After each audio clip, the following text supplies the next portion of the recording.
Hello everyone, कैसे हैं आप लोग और कैसे चल रही है आपकी एग्ज़ाम की प्रिपरेशन।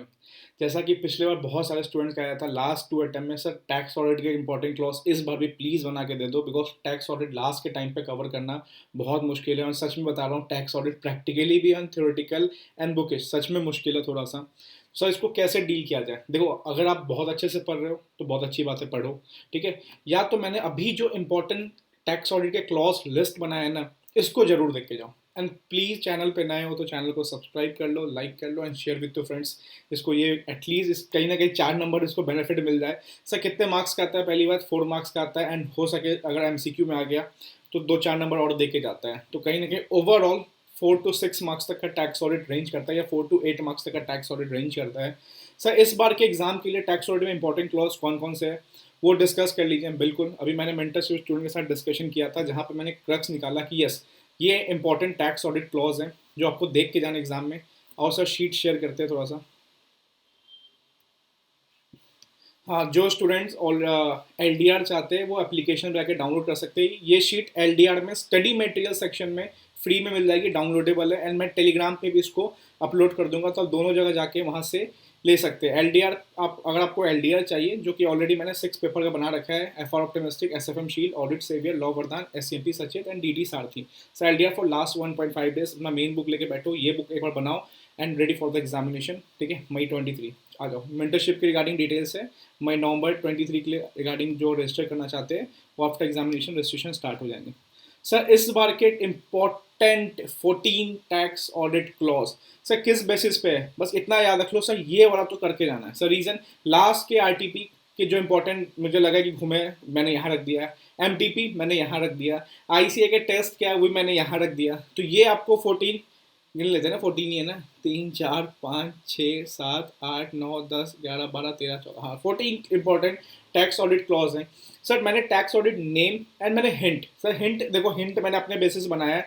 आप जिस बेसिस पे याद करना आप याद कर लो, ये हिंट याद रहेगा तो एटलीस्ट देखो टैक्स में गेम क्या होता है। सपोज एग्जाम में क्वेश्चन आया, अगर आपने पकड़ लिया कि ये क्लॉज वाला है तो आप लिख दोगे। देखो बहुत सारे टैक्स ऑडिट इंपॉर्टेंट क्लॉज जो है, अगर आपने डीटी पढ़ा होगा तो डीटी के बेसिस पे नॉलेज डाल सकते हो, प्रैक्टिकली किया होगा तो प्रैक्टिकली बेसिस पे नॉलेज लिख सकते हो। बट दिक्कत क्या आता है, हमें पता नहीं चलता है टैक्स ऑडिट कौन सा पॉइंट से क्लॉज आने वाला है या कौन सा क्लॉज लगना है, बिकॉज क्लॉज का 1 नंबर मिलता है, 0.5 या 1 मार्क्स आई को देगा। सर इस बार के लिए क्या क्या इंपॉर्टेंट है टैक्स ऑडिट क्लॉज में? सबसे पहले आपको एप्लीकेबिलिटी, लास्ट के 2 आरटीपी में तो एप्लीकेबिलिटी पे क्वेश्चन आया हुआ है, बहुत आराम से क्वेश्चन करना है एप्लीकेबिलिटी पे एंड इसके क्वेश्चन प्रैक्टिस करके जाना। 1 करोड़ की लिमिट, ठीक है, एंड 10 करोड़ वाला, 10 करोड़ तब मिलता है जब 95% बैंकिंग चैनल वाला है, तब आपको 10 करोड़ मिलता है, अदरवाइज 1 करोड़ की लिमिट है। बहुत अच्छा से बता रहा हूँ, बहुत इंपॉर्टेंट क्वेश्चन है, ठीक है। ठीक है, मैंने लिखा भी है कि इसके क्राइटेरिया जो भी कैलकुलेशन है प्रैक्टिस कर देना, सबके क्वेश्चन बैंक को मिल जाएगा, ठीक है। लेटेस्ट आरटीपी में मिल जाएगा आपको, आप लास्ट के आरटीपी सर्च करोगे वहाँ भी क्वेश्चन है अच्छा खासा। तो एप्लीकेबिलिटी भी अच्छे से देख के आना कि क्या क्या सेल्स रिटर्न माइनस करते हैं, कैश डिस्काउंट माइनस नहीं करते बिकॉज फाइनेंस नेचर का है, ट्रेड डिस्काउंट माइनस करते हैं, टोटल करके क्या 10 करोड़ आ रहा है कि नहीं आ रहा है। बैंकिंग चैनल से 95% है तो उसको हम 10 करोड़ की लिमिट लेते हैं। तो ये चीज़ ध्यान से देख के आना, ठीक है। एंड एक आईसीडीएस का, आईसीडीएस के कुछ पढ़ लेना, ठीक है, वहाँ से भी क्वेश्चन बन सकता है। ये आपको ओवरव्यू हो गया। सर क्लॉज में हम आते हैं। क्लॉज 4 मैंने हिंट में डाल रखा है, registration under GST. Simple simple question भी आया हुआ है कि आप जब ऑडिट करने जा रहे हो टैक्स ऑडिट, तो पूछना पड़ेगा कि आपने जीएसटी में रजिस्ट्रेशन ले रखा है या कोई भी इनडायरेक्ट टैक्स में रजिस्ट्रेशन ले रखा है। अगर ले रखा है तो आपको कोट करना पड़ता है। क्वेश्चन एग्जाम में क्या आया था, स्टडी मटेरियल क्वेश्चन में भी था, सर उसने ना जीएसटी के लिए अप्लाई किया है, तो जीएसटी के लिए अप्लाई किया है तो उसके लिए क्या मांगोगे भाई? सर एविडेंस दो। उसमें इंपॉर्टेंट क्या क्या है, आपको जो भी आपका एआरएन नंबर आया होगा वो चीज़ बताओ, मुझे क्या क्या डॉक्यूमेंट्स आपने दिए वो चीज़ बताओ, प्लस में WR रिटर्न रिप्रेजेंटेशन भी लेना है। तो एक हिंट था क्लॉज 4 में। हिंट बेसिस आप देख सकते हो क्लॉज 9 में पार्टनरशिप वाला, क्लॉज 15 में कैपिटल एसेट्स से स्टॉक इन ट्रेड, डीटी में पढ़ा होगा, ठीक है। Clause 16 very very important, latest RTP में भी है, profit not credited to PNL, ऐसे प्रॉफिट जो आपके पीएनएल में नहीं हुए, like fix interest income, exclamation income, ठीक है, तो वो भी आपको यहाँ पे रिपोर्टिंग करना पड़ेगा। क्लॉज 17 प्रॉपर्टी 50C वाला, अगर आप किसी को ट्रांसफर किए हो 50C में, जो आपको सामने वाला ऑथोरिटी जो होता है वो वैल्यू निकाल के देता है, उससे कम में ट्रांसफर कर रहे हो तो ये भी आपको प्रॉपर्टी को डिस्क्लोज करना पड़ेगा, amount of property, cost, date, ये सब, ठीक है। 50C आपको याद आ रहा होगा। Sir clause 20 A and B, employee को देना बोनस, ठीक है, out of profit, that is clause 20 A में, एंड बी में एम्प्लॉय से लेना, कुछ भी पैसा लेना है, दैट इज क्लॉज 20 B में। क्लॉज 21 पर्सनल एक्सपेंडिचर, ठीक है, आप कुछ भी पर्सनल एक्सपेंडिचर खर्चा कर रहे हो, ठीक है, लाइक आपने जिम का मेंबरशिप फीस पे कर दिया, तो अगर उसको आप P&L में चार्ज करो तो इस तरह के एक्सपेंडिचर भी डिसअलाउ भी होंगे और आपको टैक्स और में रिपोर्टिंग भी होगा। कोई पॉलिटिकल नेचर का खर्चा कर रहे हो, एडवर्टाइजमेंट कर रहे हो, कोई कंटीजेंट ट्रांजेक्शन है उसको शो कर रहे हो, तो वो भी क्लॉज 21 में जाएगा। जो जो मुझे इंपॉर्टेंट लगा मैंने डाल दिया। Clause 23 related party. Sir related party में कुछ भी कर रहे हो, ठीक है, डिसअलाउ तो करेंगे इनकम टैक्स रिटर्न में, बट टैक्स ऑडिट में 1 रुपया का रिलेटेड पार्टी ट्रांजेक्शन है उसको दिखाना पड़ेगा। लाइक आपने किसी डायरेक्टर को पेमेंट किया, जैसे प्रैक्टिकली बहुत सारा होता है, पार्टनरशिप फॉर्म में पार्टनर्स को पेमेंट किया रेम्यूनरेशन इंटरेस्ट का, तो वो चीज़ आपको 23 में दिखाना पड़ेगा। 28 विदाउट कंसिडरेशन गिफ्ट या रिसीव हुआ, ठीक है, या तो गिफ्ट रिसीव हुआ विदाउट कंसिडरेशन या तो इनएडिक्वेट कंसिडरेशन। आपको IFRS का चैप्टर याद आ रहा होगा, ठीक है, वहाँ पे है देने का। यहाँ पे अगर कुछ मिल रहा है, गिफ्ट मिल रहा है। 30B आपको याद आ रहा होगा, 94B में ट्रांसफर प्राइसिंग वाला 1 करोड़ से ऊपर इंटरेस्ट डिडक्शन डिसअलाउ वाला याद आ रहा होगा, EBIDT वाला। तो कोई भी एसोसिएट कब होता है 26% और मोर, और बहुत सारे क्राइटेरिया है। अगर किसी एसोसिएट को आपने इंटरेस्ट 1 करोड़ ज़्यादा दिया है तो वो कैलकुलेशन करना पड़ता है, वो भी आपको डिस्क्लोज करना पड़ेगा। ऐसा तो नहीं है कि आप टैक्स हेवन कंट्री में इंटरेस्ट देते जा रहे हो और वहाँ पे एग्जेम्प्ट हो रहा है और आपके यहाँ आपको प्रॉफिट कम हो रहा है, टैक्स कम लग रहा है, तो वो भी आपको इंटरेस्ट ज़्यादा जा रहा है, तो वो भी आपको डिस्क्लोज करना पड़ेगा।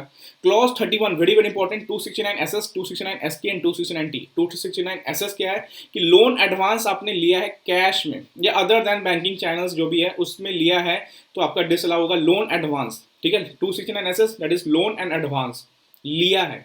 269ST दिया है नहीं। 269ST फॉर इन ट्रांजेक्शन्स जो 2 लाख तक की है वो आप बैंकिंग आप कैश में कर सकते हो। 2 लाख से ऊपर के ट्रांजेक्शन के लिए फिर डिसअलाउ हो जाएगा। सर 269SS में क्या है, वो लोन है, लोन एडवांस ले रहे हो 20,000। 269ST में क्या है, ट्रांजेक्शन। सपोज किसी की शादी हो रही है, उसने 1,80,000 रुपये कैश में पे किया, चलेगा। शादी हो रही है 2,10,000, नहीं चलेगा। ट्रांजेक्शन लेना देना का 2 लाख तक आप कर सकते हो, उसके ऊपर नहीं चलेगा। 269T क्या है, जो 269SS में आपने पैसा लोन लिया ना उसका रीपेमेंट कर रहे हो ना, वो कैश में 20,000 ज़्यादा नहीं कर सकते, ठीक है। तो SS and T both are link with each other. लेना 269SS एंड डिपॉजिट लोन देना 269T। बीच में जो है 269ST that is 2 lakh rupees का एक्सपेंडिचर वाला, ठीक है।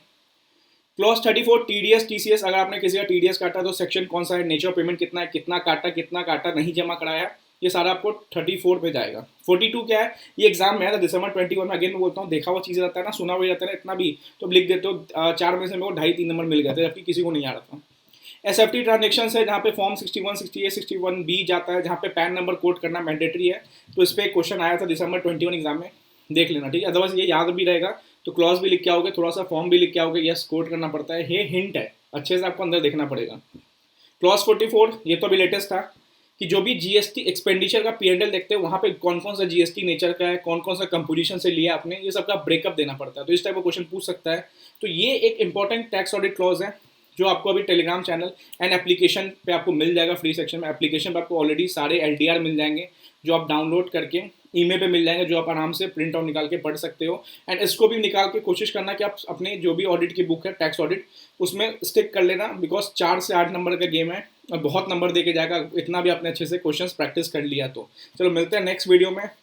ऑल द बेस्ट, पढ़ते रहो and share with your friends. Channel पे न्यू हो तो सब्सक्राइब कर देना, ठीक है। एंड जिसको LDR चाहिए ऑलरेडी डिस्क्रिप्शन बॉक्स में लिंक है, जाके परचेज कर सकते हो वहाँ से। चलो।